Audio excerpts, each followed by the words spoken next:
예, 여러분 안녕하십니까?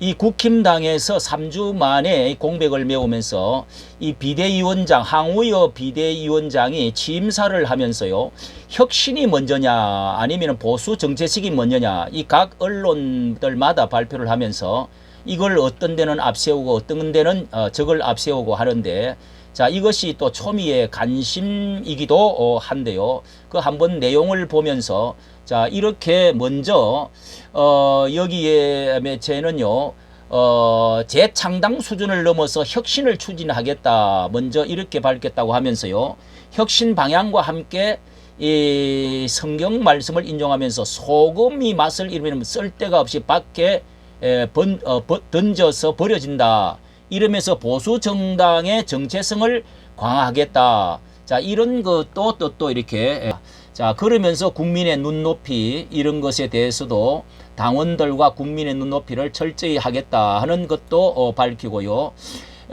지금은 선당 후사를 대내면서 일할 때다고, 내가 30년 동안 오랜 시간 당과 함께 했는데 이러면서 그는 이제 15대에서부터 19대 국회의원을 지낸 새누리당 대표, 그리고 부총리 겸 교육부 장관도 여기만 원로지요.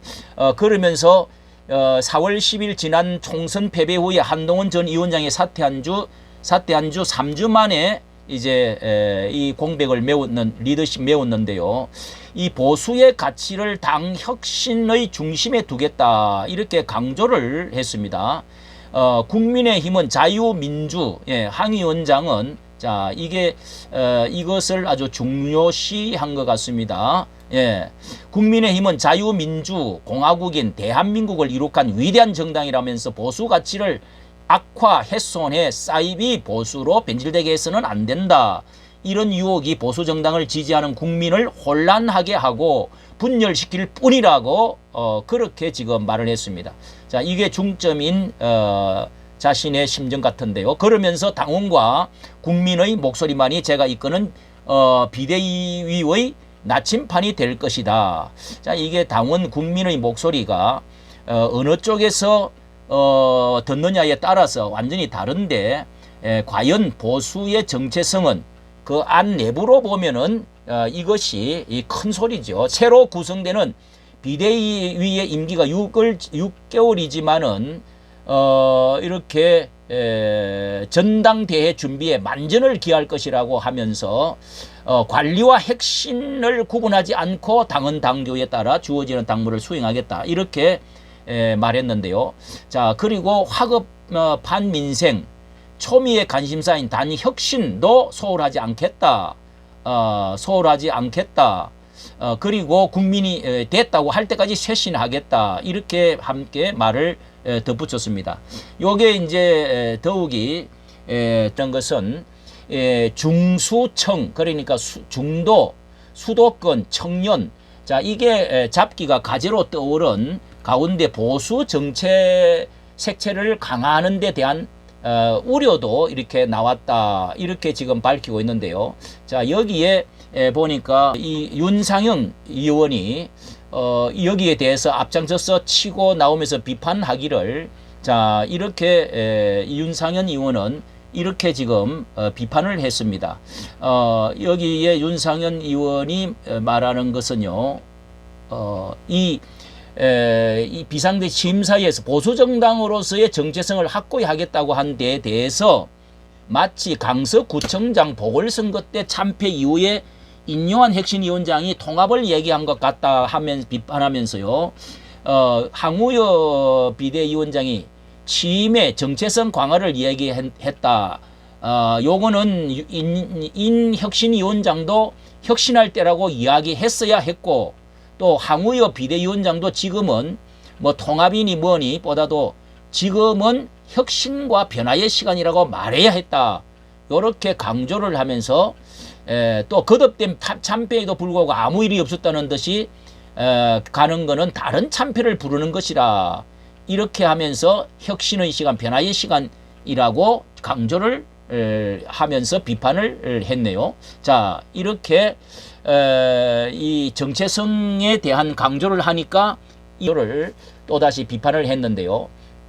자, 과연 이번 선거에서도 본 대로 자유우파의 정체성 그 변화, 예, 중도 좌파를 끌어 넣어야 이게 이 당이 산다. 그리고 하면서 남의 것을 따라하기, 그 벤치마킹하기, 온갖 또 사람을 빌려오 가지고 저쪽에 있는 중도에 있는 사람 빌려오고 또 뭐 그 비대위원장을 여러 번 빌려오고 그리고 벤치마킹 이렇게 하면서 이 따뜻한 보수, 무슨 중도 보수, 뭐 또 요즘은 삼인주의 이런 것들, 동료 시민 이런 그 말을 빌려오가면서 말이죠. 자, 이런 것들이 최장집 이런 그 아주 그 진보 좌파에 있는 분들이 쓰던 것까지 한동훈 같은 경우도요. 자, 이렇게 해왔고 뭐 진보 우파 당으로 가자 이런 것도 이번에 많이 있었다는 것을 알게 되었습니다. 자, 이 기업을 하는 데 있어서는 뭐 마누라 외에는 모든 거 다 바꿔야 된다. 자, 이런 말이 가능하지만은 국가가 하나의 이 그 정당이 이념이 이렇게 바꾸어진다는 것은 자꾸 이렇게 중도로 갔다가 또 끌어 넣어야 되겠다. 중도가 중요하고 청년도 중요하지만은 청년이 다 좌파도 아니고요. 그리고 정체성이 뚜렷하고 매력이 있어야 된다고 생각이 되는데요. 작은 항공모함이 한번 이 방향을 갑자기 선회한다는 건 어렵습니다. 미국의 레이건 대통령이 위대한 대통령으로 이 초항을 받게 된 것도 16년 동안에 그 당시에 실패했던 그 전에 실패해서 새롭게 시작해가지고 준비한 것이 레이건 대통령이라고 들었습니다.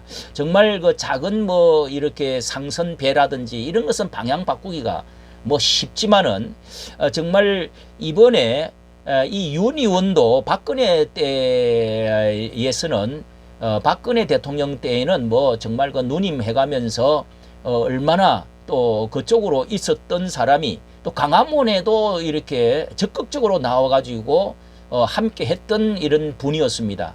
자, 그런데 또 지금은 이 혁신을 보수 우파 이런 것보다는 혁신을 정체성에서 이렇게 자꾸 주장을 하는데 이 공산주의 주사파가 더 강화되어지고 북한과 러시아, 중국이 더 강화되어지는 이런 기승을 부리는 마당에 우리 보수, 자유 보수 우파가 무슨 이렇게 자편향적으로 끌어안는다든지 자, 이런 것은 세계사적으로 그리고 이 안보적으로도 맞지 않는다는 생각이 하는데요. 앞전에 21대 그 한교안 이 대표가 그렇게 끌어넣어 가지고 김종인 끌어넣어 가지고 또 가서 무릎 꿇고 하고 그리고 분홍당 잡탕이 되어졌다 해가지고 얼마나 많은 문제가 일어났습니까? 그게 4년 전인데 이번에 22대 때의 한동훈 위원장도 정말 이렇게 선명하게 이 자유우파를 끌어당기지를 못하고 뭐 몇 마디 그냥 말 잘못했다고 해가지고 10년 전에 잘 말했던 거 이쪽에 그 더불어민주당에서 그 파렴치하고 강력한 그런 그 성적인 발언 그리고 이념적인 문제 통진당의 후예들 이런 사람들에 비하면은요 진짜 세발의 피라고 할 수가 있지요. 예. 그런데 그런 사람들 다 잘라버리고 이렇게 갔던 것이 나는 큰 책임이 있다. 문제가 많았다. 이번 대통령도 뭐 화가 나서 그랬는지 모르지만은 박영선과 이 국무총리 그리고 양정철 이런 사람들을 뭐 비서실장으로 한번 데려오면 어떻게 이런 후보로 말할 때 이것도 우왕좌왕했던 그래서 보수파가 화가 많이 났죠. 자, 이런 점에서 이번에 항우여 이 혁신위원장은 좀 선명한 보수 정체를 분명하게 정체성을 가지게 된다고 하는 점을 붙들었다는 것은 잘 되어졌다 라고 생각이 되어집니다. 이까지 정치 감사합니다.